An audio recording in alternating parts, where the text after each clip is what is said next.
Hey twin, you already know what's going on, bruh. It's just nothing. And today I built the Air Jordan 1 in Lego.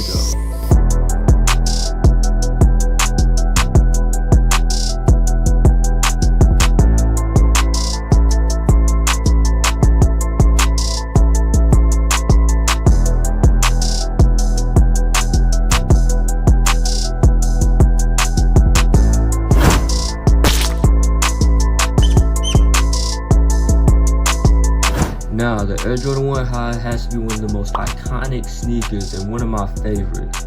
I actually first created this model all the way back in 2018 with the release of the Bread Toe colorway, and obviously since then it's gone through numerous different updates to where now I think I perfected the design.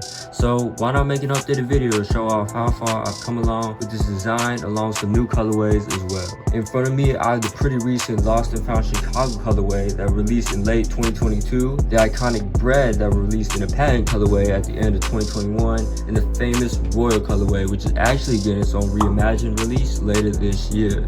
Additionally, I can recreate the Bread Toe and design the Pine Green colorway, which you can check out on my Instagram at NowI'veDoneBuiltIt. Instructions for all 5 of these Jordan 1 colorways are available on Rebrickable. Links for each of them are down below in the description. Now, taking a closer look at the mock, the sole is one part that's gone through a big change. In the original version, the whole assembly was built upside down and attached with Technic pins. This upside down technique is still utilized for the front part of the sole, so I could use these 1x4 and 1x3 curve slopes. It also now uses some brackets and cool knot techniques to get it to fully attach to the rest of the shoe.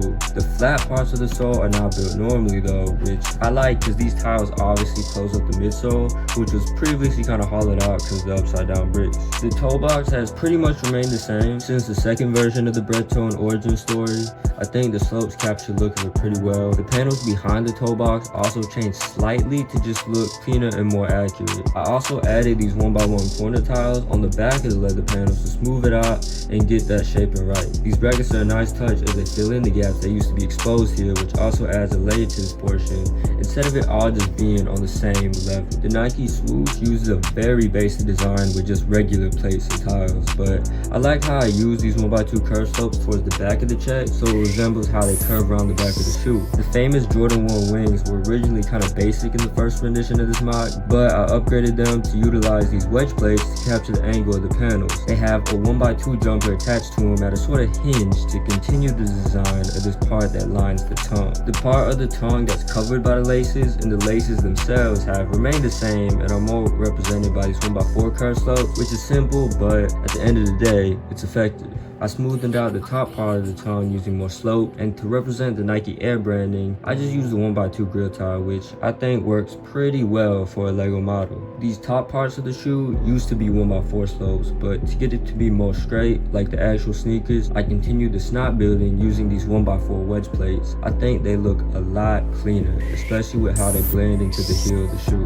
Overall, this has to be one of my most favorite Lego models I've made, and I came a long way in designing this build. Again, if you want to build one of these yourself, instructions are linked down below in the description. If you enjoyed this creation, make sure to hit that like button and subscribe for more Lego content. Plus, I post a lot more Lego stuff on my Instagram at NowI'veDoneBuiltIt, so definitely go follow me there. Comment down below what sneaker you want to see me build next, and yeah, it's just Nav signing out.